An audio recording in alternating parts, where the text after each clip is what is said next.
Bismillahirrahmanirrahim. Assalamualaikum warahmatullahi wabarakatuh. Jumpa lagi sama aku, Ivan Margiati. Di kesempatan kali ini, aku masih ingin mengajak teman-teman semuanya untuk latihan soal tentang tes karakteristik pribadi bagi kalian yang ingin mendaftar CPNS di tahun 2021. Yuk langsung aja kita lihat untuk soal yang pertama.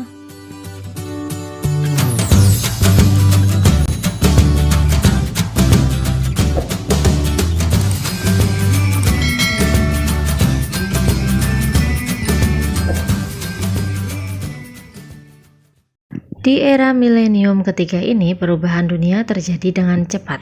Perubahan tersebut merambat dalam kehidupan sehari-hari. Karena itu, saya A. Mengikuti perkembangan teknologi dari media massa. B. Mempelajari cara pengoperasian komputer. C. Meminta orang tua untuk melengkapi barang-barang elektronik. D. Berusaha mempelajari buku pengetahuan yang baru. Atau yang E. Berusaha menguasai keterampilan di bidang teknologi informasi mutakhir. Nah, dari opsi jawaban A sampai E itu ada dua jawaban nih teman-teman yang cukup bagus ya dalam soal tersebut. Menurut aku yaitu yang opsi jawaban A dan yang E. Nah, dalam hal ini pilihan E itu lebih tepat nih teman-teman. Kenapa? Karena berusaha menguasai keterampilan di bidang teknologi informasi mutakhir itu merupakan suatu tindakan yang nyata. Nah, dia kan menguasai, bukan sekedar mengikuti. Nah, berarti pinter-pinterlah kalian memahami suatu kalimat. Nah, hati-hati ya teman-teman untuk TKP itu soalnya seperti itu. Sekarang lanjut untuk soal nomor 2. Seluruh pekerjaan telah selesai Anda kerjakan, namun jam kerja hari ini masih sekitar 2 jam lebih. Maka sikap Anda adalah A. Mumpung masih di kantor dengan fasilitas internet, maka saya gunakan untuk mengakses situs jejaring sosial. B. Setelah lelah bekerja hari ini, saya rasa tidak ada salahnya mengobrol dengan rekan-rekan yang lain untuk sekedar mengisi waktu. C. Saya lebih suka membaca tablet entertainment. D. Saya chattingan dengan kawan lama. E. Saya membaca buku-buku pengembangan diri. Nah, dari kata kuncinya itu adalah menggunakan waktu sebaik-baiknya ya teman-teman. Berarti jawaban yang paling bagus, yang poinnya paling banyak yaitu 5 poin adalah yang E. Saya pergunakan untuk membaca buku-buku pengembangan diri. Nah, salah satu tips dan trik dalam mengerjakan soal TKP itu adalah pilihlah jawaban yang terbaik ya teman-teman, meskipun tidak mencirikan kepribadian kalian. Seperti contoh yang opsi jawaban ini, mungkin sebenarnya di kehidupan sehari-hari kalian bisa melakukan dari yang A sampai D, tapi untuk soal seperti ini pilihlah jawaban yang terbaik. Nah, lanjut soal nomor 3. Konflik yang terjadi di suatu wilayah perkotaan selalu dipicu oleh kecemburuan sosial antara penduduk asli dengan pendatang. Jika saya pendatang, saya akan melakukan beberapa hal, di antaranya A. Membentuk organisasi kemanusiaan di mana pengurusnya adalah pendatang dan warga asli. B. Menghidupkan perekonomian warga setempat, melakukan pendekatan keagamaan, dan mengikuti aturan adat setempat sepanjang masih ada di jalur yang benar. C. Menghimbau para usahawan pendatang yang sukses agar mempekerjakan warga asli yang masih pengangguran. D. Mengawasi atau memonitor warga asli atau pendatang yang dikhawatirkan sebagai provokator yang akan memperkeruh suasana di lingkungan tersebut. Atau yang E. Memberitahukan untuk mencurigai warga yang tidak ikut sosialisasi. Nah, masalah kecemburuan sosial antara penduduk asli dengan para pendatang biasanya tuh erat nih kaitannya dengan ekonomi dan interaksi sosial ya teman-teman. Nah, langkah menghidupkan perekonomian warga setempat artinya kita memberikan solusi terkait bidang ekonomi. Nah, adapun pendekatan keagamaan dan mengikuti aturan adat setempat sepanjang itu masih ada di jalur yang benar, menurut aku merupakan cara agar terjadi interaksi sosial sehingga kita bisa kenal dan berhubungan baik dengan mereka. Berarti opsi jawaban yang poinnya paling banyak adalah yang B. Menghidupkan perekonomian warga setempat, melakukan pendekatan keagamaan, dan mengikuti aturan adat setempat sepanjang masih ada di jalur yang benar.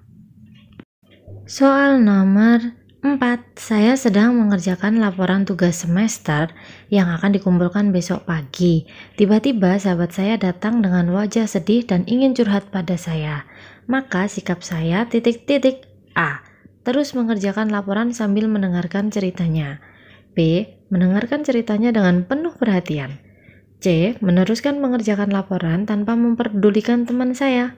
D. Menanggapi dan memberikan berbagai alternatif solusi. E. Dengan menyesal menolak mendengarkan keluhannya. Nah, langsung aja kita eliminasi untuk yang C, D, dan E itu menurut aku kurang tepat ya teman-teman.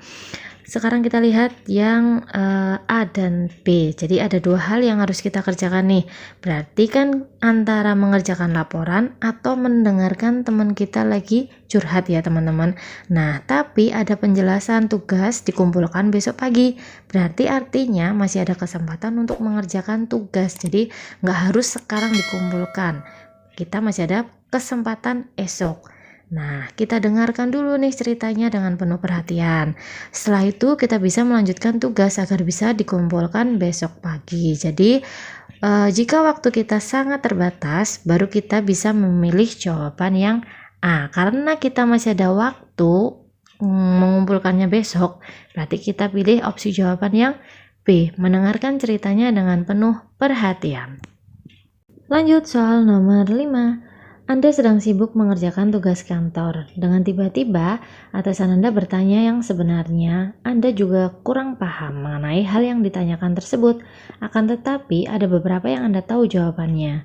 Dan hal yang ditanyakan itu sama sekali tidak ada hubungannya dengan pekerjaan kantor. Juga menurut Anda sebagian kurang penting nih untuk ditanyakan. Maka yang Anda lakukan yaitu A. Pura-pura tidak mendengarkan karena sibuk mengerjakan tugas. B. Berhenti mengerjakan tugas kantor dan melayani atasan Anda dengan sangat senang dan terbuka, serta ikut bercerita sampai masalah pribadi yang Anda alami. C. Menjawab seperlunya dengan tidak menimbulkan perasaan tersinggung. D. Menjawab seperlunya dan mengatakan bahwa Anda sedang fokus mengerjakan tugas. Atau E. Menjawab seperlunya, mengingatkan dan menegurnya karena cukup mengganggu Anda yang sedang bekerja. Yang mana nih teman-teman? Nah, dalam soal itu kan tidak dijelaskan ya terkait urgensi pekerjaan yang sedang kita kerjakan itu apa. Nah, berarti sikap sebaiknya yang kita lakukan adalah kita menanggapi pertanyaan atasan kita tentunya dengan jawaban-jawaban yang baik dan itu setahu kita ya teman-teman, dan tidak menyinggung perasaan beliau. Kalau untuk jawaban C dan D itu hampir mirip, namun kalau jawaban yang D ada potensi bisa menyinggung perasaan nih. Karena kan Anda bilang Anda sedang fokus mengerjakan tugas. Nah, biasanya kalimat-kalimat seperti itu akan menyinggung perasaan ya teman-teman. Maka jawaban yang terbaik itu adalah jawaban yang C. Menjawab seperlunya dengan tidak menimbulkan perasaan tersinggung. Tapi kita tetap memperhatikan beliaunya itu bercerita kayak gitu teman-teman. Soal nomor 6. Anda dipilih mengikuti pertunjukan budaya mewakili budaya daerah Anda beserta peserta lain dari Indonesia. Apa yang Anda lakukan? A. Sendiri menjajaki kerjasama untuk mengembangkan budaya. B. Komunikasi dan cari peluang kerjasama dengan ahli sehingga budaya Indonesia popularitasnya berkembang. C. Lobi para ahli untuk mengembangkan kebudayaan. D. Komunikasi dengan peserta luar negeri. Atau E. Intensif berkomunikasi dengan peserta lainnya. Nah, sekarang kita bahas ya teman-teman. Tugas utama saat menjadi wakil daerah itu adalah mementaskan pertunjukan dengan baik ya teman-teman. Jadi di samping itu kita juga bisa menjalin komunikasi intensif dengan peserta lainnya. Kalau untuk jawaban A, jawaban B, dan C itu agak berlebihan karena fungsi kita di situ bukanlah sebagai seorang pemimpin tetapi adalah sebagai seorang peserta. Kalau untuk jawaban yang D itu terlalu sempit karena peserta tidak hanya berasal dari luar negeri, bisa jadi peserta dalam negeri itu jumlahnya juga banyak. Jadi jawaban yang paling tepat adalah yang E, intensif berkomunikasi dengan peserta lainnya. Soal nomor 7. Anda sebagai konsultan SDM, kemudian ada atasan yang mengatakan bahwa kinerja stafnya tidak optimal karena tidak mengetahui potensi dirinya. Nah, apa yang Anda usulkan pada atasan tersebut? A.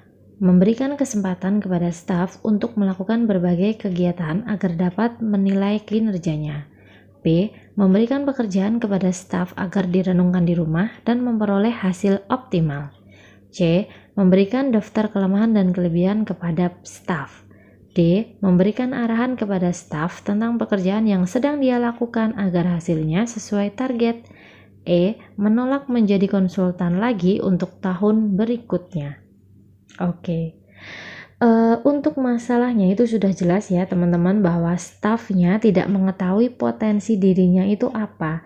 Nah, potensi itu kan terkait dengan kelemahan dan kelebihan ya teman-teman. Jadi jawaban yang paling banyak poinnya adalah yang D. Memberikan arahan kepada staf tentang pekerjaan yang sedang dia lakukan agar hasilnya sesuai dengan target.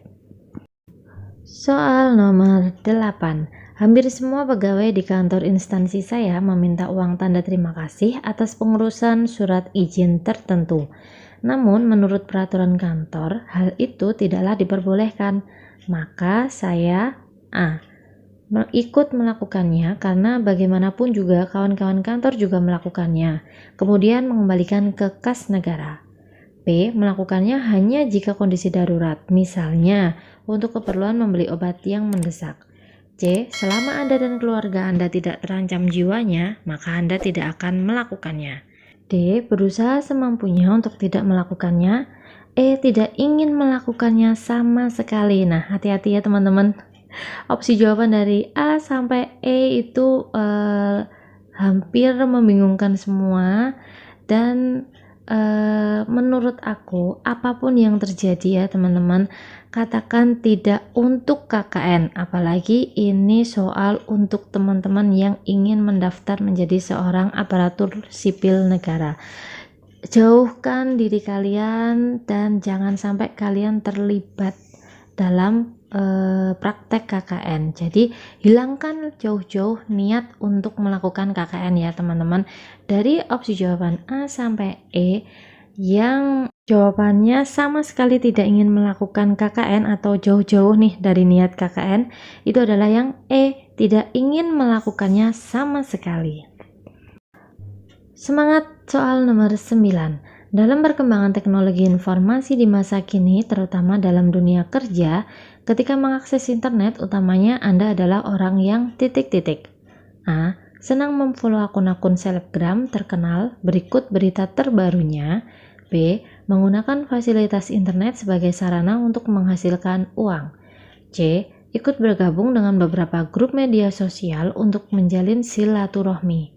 D. Sering membuka situs mengenai informasi terbaru dan membagikannya dengan menyeleksi terlebih dahulu dari mana sumbernya.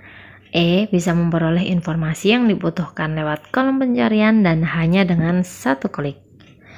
Dalam hal kaitannya aktivitas terkait internet nih teman-teman, maka kita tuh harus tunjukkan bahwa kita memanfaatkan internet sebagai sarana meningkatkan kualitas diri. Contohnya nih, membuka dan membaca hal-hal terkait informasi terbaru. Jawaban E itu sesungguhnya juga bagus, tetapi terkesan bahwa kita kurang bisa memaksimalkan perkembangan informasi.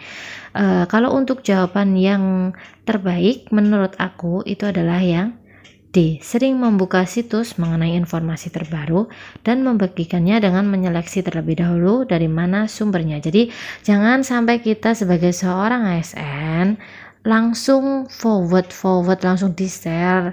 Ketika dapat informasi langsung di-share tanpa melihat kebenarannya, tanpa melihat atau membuktikan kebenaran dari informasi tersebut. Jadi kita wajib menyeleksi ya teman-teman. Soal nomor 10. Teman dekat Anda melakukan pelanggaran berat di kantor yang Anda pimpin berkaitan dengan keuangan. Sikap Anda titik-titik. A. Memecatnya. B. Mencari informasi tentang pelanggaran yang dilakukannya.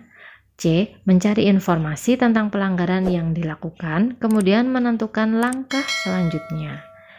D. Mengumpulkan seluruh pimpinan divisi untuk menentukan sikap. Atau yang E, tidak bertindak apapun sampai benar-benar pelanggaran tersebut terlihat jelas. Nah, ketika kita mendapatkan persoalan seperti ini, sikap tegas itu tentu perlu diambil nih teman-teman sesuai aturan kantor kita ya. Cara terbaik dalam pengambilan sikap ini adalah dengan mengumpulkan seluruh pimpinan divisi. Jadi, jawaban yang tepat adalah yang D. Oke, sampai di sini dulu latihan soal-soal kita untuk soal tes karakteristik pribadi yang biasanya itu ada pada seleksi kompetensi dasar ya teman-teman untuk tes yang SKD-nya. Semoga latihan soal ini bisa membantu teman-teman semua dalam belajar untuk menghadapi persiapan CPNS tahun 2021. Terima kasih udah melihat video aku sampai selesai. Assalamualaikum warahmatullahi wabarakatuh. See you.